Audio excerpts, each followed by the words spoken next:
Hey everyone, Andrew here, bringing you another video review, and today we're going to be doing Batman and the Sword of Azrael.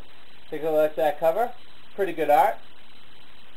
Now, the Sword of Azrael is considered by many to be the prequel to Batman Nightfall, but unlike most prequels, Sword of Azrael can actually stand out on its own as an individual story.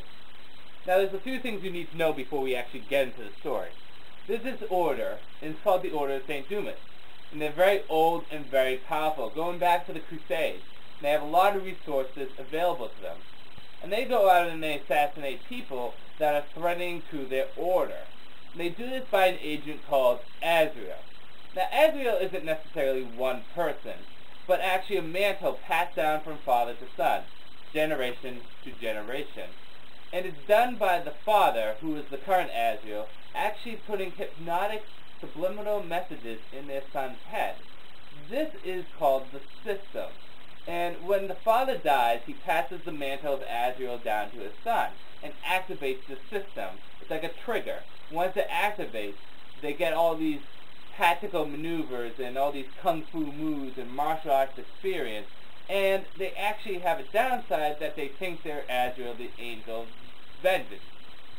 That is the system. It's a way of replacing the old Azrael with the new one. Now, the story starts off with the current Azrael going to assassinate actually one of the members of the Order, who's betraying the Order. Now, I forget what the member is, so there's no big problem. I won't be referring to him too much in this book.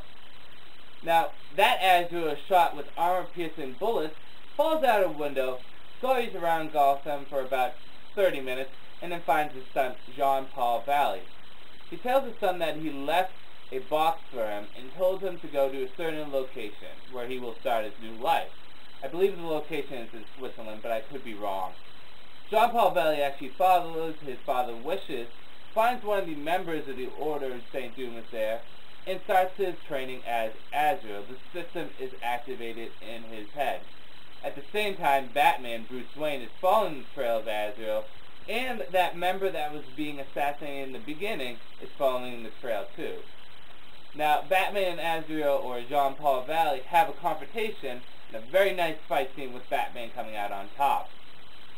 In addition to that, the former member of the Order of St. Dumas, the one that was going to be assassinated in the beginning, is going around and trying to assassinate the other members. Bruce Wayne tries to intervene in one of the assassinations. Yes, Bruce Wayne, not disguised as Batman, but as Bruce Wayne, tries to intervene and gets captured. The rest of the graphic novel is Alfred working with Jean-Paul Valley, Azrael, and his mentor to try to get Bruce Wayne back.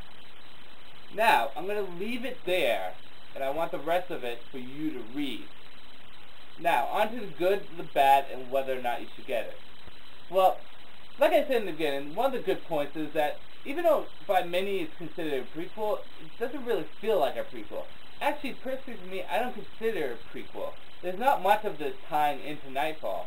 Actually, the only thing that really ties into Nightfall is the introduction of Jean-Paul Valley, Azrael, who replaces Batman in Nightfall.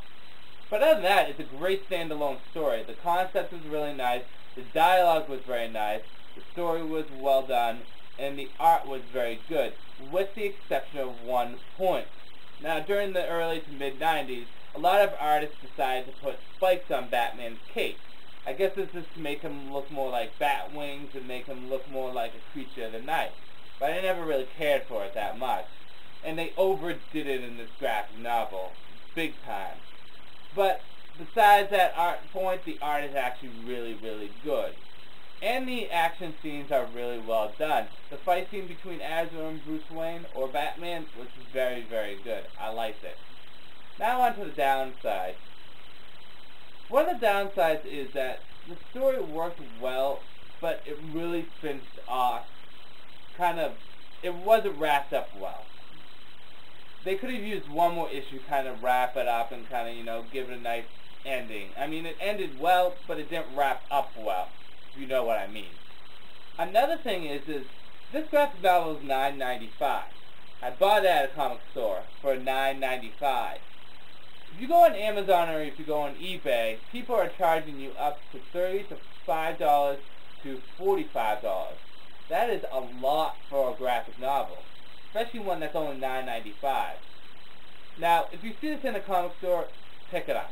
But don't go out of your way to get it online. Nothing is worth that much. Of course, I'm contradicting myself because I just bought a $50 Batman comic. Yeah. Anyways, so down to whether or not you should get it. Well, like I said, if you see this in comic stores, definitely get it. It's a great read. It's a fun read. It's a fun read that has a lot of good action, a lot of good dialogue. You see Batman in predicaments that he's usually not in, being captured and needing to be rescued. And Batman is not necessarily the main character in this. It's more Jean-Paul Valley, more Azrael than Batman, although it's kind of equal, but it'll feel it's more Azrael. It's a great story, but don't go out of your way in buying it online unless you find it for cheap. Because I'm sure there may be a few floating around there for like $10. If that's the case, then do it. But don't pay more than $9.95 for this. Okay? So with that said, I'm going to end the review here. This is Andrew. I'm going to say peace out for now.